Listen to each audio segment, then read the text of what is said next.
Halo, Assalamualaikum warahmatullahi wabarakatuh. Selamat datang dalam presentasi kelompok 3. Dan di sini kami akan mempresentasikan hasil diskusi kami mengenai penulisan pesan negatif di mata kuliah komunikasi bisnis. Dan tentunya yang terhormat Ibu Usniawati Christine, FMSI, kami mohon izin untuk mempresentasikan tugas 4 pertemuan ke-6 oleh kelompok 3.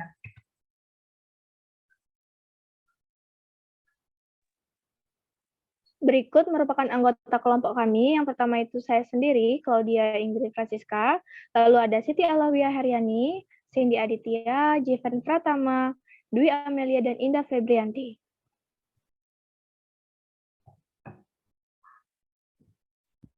Untuk definisi dari pesan negatif sendiri, moderator bisa tolong geserin ini. Enggak deh.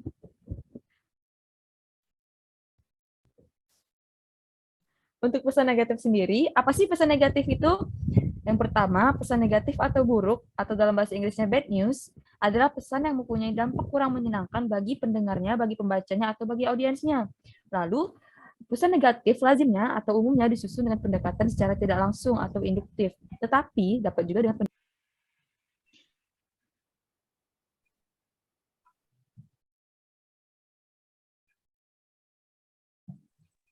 Untuk aneka ragam pesan negatif itu sendiri, yang pertama, pesan negatif tentang masalah bisnis rutin, kenaikan harga, produk cacat, serta produk kadaluarsa. Yang kedua, berita negatif tentang pesanan seperti tidak dapat memenuhi sebagian atau seluruh pesanan. Yang ketiga, berita negatif tentang orang seperti menolak lamaran kerja, menolak memberikan rekomendasi.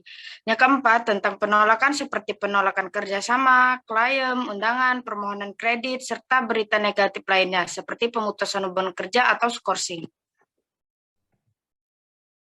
Baiklah, untuk contoh pertama sendiri, pesan negatif tentang masalah bisnis yang rutin nih biasanya terjadi, yaitu pemberitahuan kenaikan harga. Nah, ini contoh dari Gmail-nya ya. Setelah menganalisis dengan cermat peningkatan biaya bahan operasional, kami menulis ini untuk memberitahu Anda tentang kenaikan harga yang diperlukan di masa mendatang. Kami akan mengalami kenaikan harga sebesar 10% pada beberapa produk sunscreen. Harga baru ini akan efektif mulai tanggal 15 Desember 2022. Percayalah bahwa kami telah melakukan segala upaya untuk menjaga kenaikan ini seminimal mungkin. Jika ada pertanyaan terkait perubahan harga dan kandungan baru, Anda bisa menghubungi customer care atau customer service kami melalui email ini. Terima kasih atas dukungan kalian. Ini dilakukan karena ada beberapa tips nih, teman-teman. 3 tips cara mengumumkan kenaikan harga pada klien kita ya. Yang pertama, hubungi mereka secara langsung seperti tadi, kirimkan email atau pesan ke pelanggan Anda sebelum itu terjadi.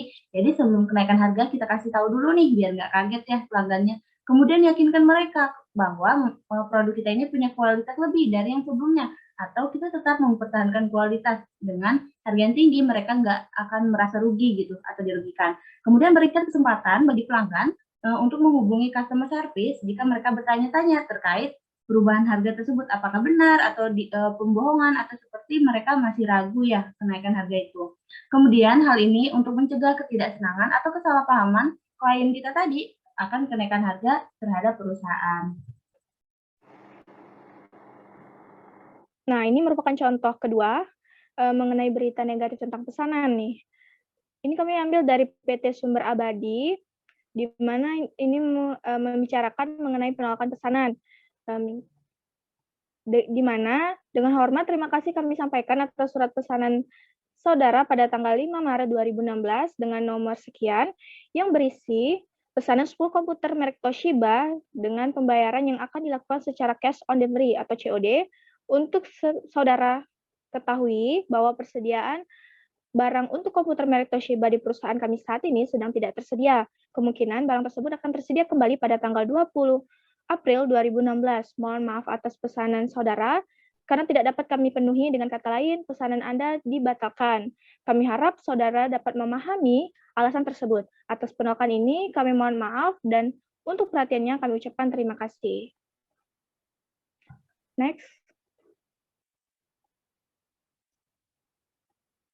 Nah, kemudian dari permasalahan tersebut, terdapatlah konfirmasi yang sangat penting.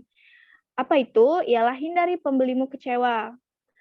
Jangan abaikan pesananmu jika tidak menyanggupi memproses hal tersebut, dan segera tolak pesanan sebelum batal otomatis.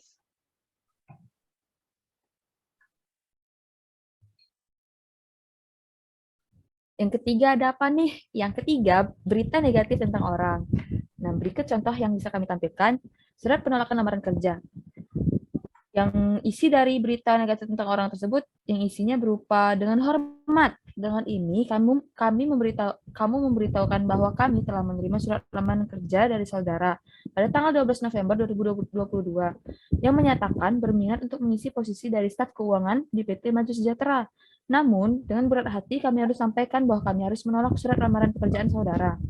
Karena menurut kualifikasi yang dimiliki oleh saudara, masih ada beberapa hal yang berada lamaran kerja ini kami sampaikan. Semoga di kesempatan lain Anda dapat bergabung dengan perusahaan kami. Next.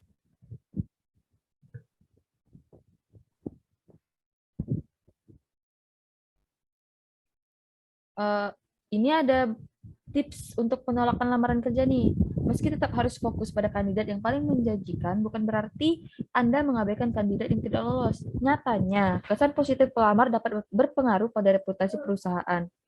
Beritahu pada kandidat tersebut bahwa posisi sudah terisi dan sampaikan terima kasih atas waktu dan upaya mereka mengikuti seleksi hingga tahap akhir. Jika perlu, Anda bisa memberikan feedback untuk mereka.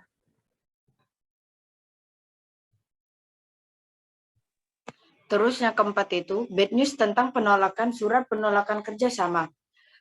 Yang dimana isinya yaitu dengan hormat, kami selaku manajemen Hazard Panjapa Insurance mengucapkan terima kasih atas apresiasi yang Bapak atau Ibu berikan kepada perusahaan kami dengan mengirimkan surat penawaran beberapa hari yang lalu. Perusahaan kami memang sedang membutuhkan perusahaan percetakan untuk membuat kartu asuransi. Namun, melihat situasi saat ini, di mana perusahaan kami telah menjalin kerjasama dengan perusahaan lain, serta jumlah percetakan kartu asuransi yang dinilai masih bisa dipenuhi, membuat kami belum bisa menerima tawaran kerjasama dari perusahaan yang Bapak Ibu pimpin. Besar harapan kami untuk bisa bekerja sama dengan PT Angkasa Sejahtera di kemudian hari. Demikian surat ini kami buat. Terima kasih atas perhatian dan pengertiannya. Selanjutnya itu tips dalam penolakan penawaran kerjasama. Yang pertama itu, pastikan dirimu yakin ingin menolak penawaran tersebut. Yang kedua itu, tunjukkan penghargaan dengan terima kasih. Yang ketiga, pekerjakan etika saat memberikan penolakan. Yang keempat, sampaikan alasanmu dengan jelas. Dan yang terakhir yaitu, jangan malu mengajukan untuk tetap berhubungan.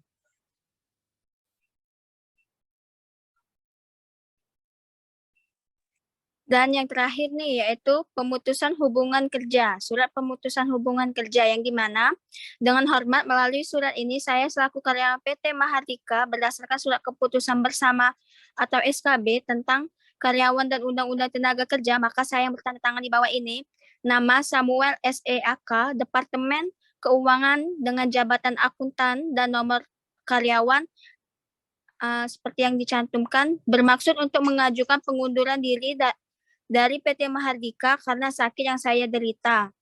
Surat ini saya buat sesuai dengan prosedur hubungan industrial dan tanpa motivasi negatif. Saya berharap perusahaan dapat memahami kondisi saya dan memberikan hak-hak sesuai dengan ketentuan yang berlaku. Demikian surat pengunduran ini saya buat dengan sebenarnya atas bantuan dan dukungannya yang telah diberikan selama ini saya ucapkan terima kasih. Hormat saya Samuel SEAK. Next.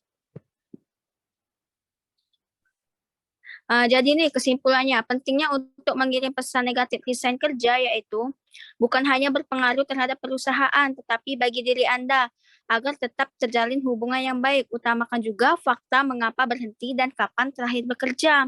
Sebelum benar-benar berhenti bekerja, usahakan kalian memberitahu perusahaan dan rekan kerja minimal 2 minggu sebelum hari H. Dengan cara ini akan memberikan kesempatan bagi perusahaan untuk mencari pengganti yang tepat.